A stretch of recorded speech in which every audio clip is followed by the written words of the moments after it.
ప్రజాపాలన దరఖాస్తుల తదుపరి కార్యాచరణ విధి విధానాలు ఖరారు చేసేందుకు ప్రభుత్వం మంత్రివర్గ ఉపసంఘాన్ని ఏర్పాటు చేసింది.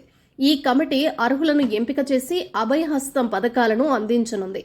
ఈ నెలాఖరుకల్లా డేటా ఎంట్రీ పూర్తి చేసి అర్హులైన వారందరికీ గ్యారంటీలను అమలు చేస్తామని మంత్రులు పొంగులేటి శ్రీనివాసరెడ్డి, పొన్నం ప్రభాకర్ స్పష్టం చేశారు. తెలంగాణ ప్రభుత్వం ప్రకటించిన 6 గ్యారంటీల దరఖాస్తుదారులపై సైబర్ నేరగాళ్ల కన్నుపడింది. రాష్ట్ర వ్యాప్తంగా వివిధ పథకాలకు దరఖాస్తు గడువు ముగియగానే సైబర్ ముఠాలు రంగంలోకి దిగాయి. 6 గ్యారంటీలకు వచ్చిన దరఖాస్తులు పరిశీలిస్తున్నామని, పథకాలకు అర్హులవ్వాలంటే మీ ఫోన్కు పంపిన ఓటీపీ చెప్పాలంటూ పెద్ద ఎత్తున ఫోన్ కాల్స్ వస్తున్నాయి.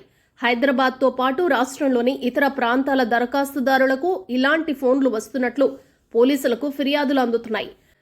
బ్యాంక్ ఖాతా, డెబిట్, క్రెడిట్ కార్డుల డేటా దొడ్డిదారిలో సేకరించి తమ వద్ద ఉంచుకున్న నేరగాళ్లు ఓటీపీ అడిగి డబ్బులు కొల్లగొట్టేందుకు ఈ తరహా మోసాలు మొదలుపెట్టినట్లు పోలీసులు స్పష్టం చేస్తున్నారు. తాజాగా ఖమ్మం జిల్లా అశ్వారావుపేటలో కొందరికి ఇలా ఫోన్లు వచ్చినట్లు తెలుస్తోంది. సాధారణంగా సైబర్ నేరగాళ్లు ఎక్కువగా హిందీ, ఆంగ్ల భాషలో మాట్లాడుతూ మోసగిస్తూ ఉంటారని, గ్రామీణ ప్రాంతాల వారిని వలలో వేసుకునేందుకు ఇప్పుడు తెలుగులోనూ మాట్లాడిస్తున్నారని సైబర్ క్రైమ్ పోలీసులు చెబుతున్నారు. రాష్ట్రంలో సార్వత్రిక ఎన్నికలకు సంబంధించిన సన్నద్ధత, ఓట్ల జాబితా తయారీ సహా వివిధ అంశాలపై సమీక్షించేందుకు కేంద్ర ఎన్నికల సంఘం ప్రధాన కమిషనర్ రాజీవ్ కుమార్ నేతృత్వంలోని బృందం సోమవారం రాత్రి విజయవాడకు చేరుకుంది. ఎన్నికల కమిషనర్లు అనూప్ చంద్ర, అరుణ్ గోయల్తో పాటు సీనియర్ డిప్యూటీ కమిషనర్లు ఈ బృందంలో పాల్గొన్నారు. రాష్ట్ర ప్రధాన ఎన్నికల అధికారి ముఖేష్ కుమార్ మీనా గన్నవరం విమానాశ్రయంలో వీరికి స్వాగతం పలికారు. పర్యటనలో భాగంగా మంగళవారం ఉదయం 10 గంటల నుంచి 12 గంటల వరకు గుర్తింపు పొందిన రాజకీయ పార్టీల ప్రతినిధులతో విజయవాడలోని నోవాటెల్ హోటల్లో సీఈసీ రాజీవ్ కుమార్ భేటీ కానున్నారు.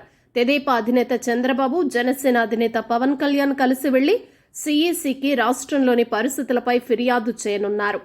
వైకాపా నుంచి ఆ పార్టీ ఎంపీలు విజయసాయిరెడ్డి, మార్గాని భరత్లు ఈసీ బృందాన్ని కలవనున్నారు. మధ్యాహ్నం నుంచి అన్ని జిల్లాల కలెక్టర్లు, ఎస్పీలతో ఎన్నికల సన్నద్ధతపై సీఈసీ నేతృత్వంలోని బృందం సమీక్ష నిర్వహిస్తుంది.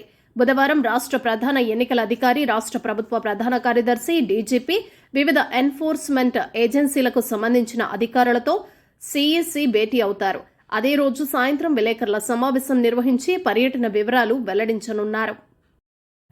బంగాళాఖాతంలో ఏర్పడిన అల్పపీడనం ప్రభావంతో తిరుమలలో సోమవారం వాతావరణం మరింత చల్లగా మారింది. శ్రీవారి భక్తులు వర్షం, పొగమంచుతో ఇబ్బంది పడుతున్నారు. చలి తీవ్రత పెరగడంతో పెద్దలు, పిల్లలు స్వెటర్లు ధరించి శ్రీవారి ఆలయానికి చేరుకుంటున్నారు. ఘాట్ రోడ్లను మంచు కమ్మేయడంతో వాహన చోదకులు జాగ్రత్తలు తీసుకోవాలని టీటీడీ అధికారులు సూచిస్తున్నారు.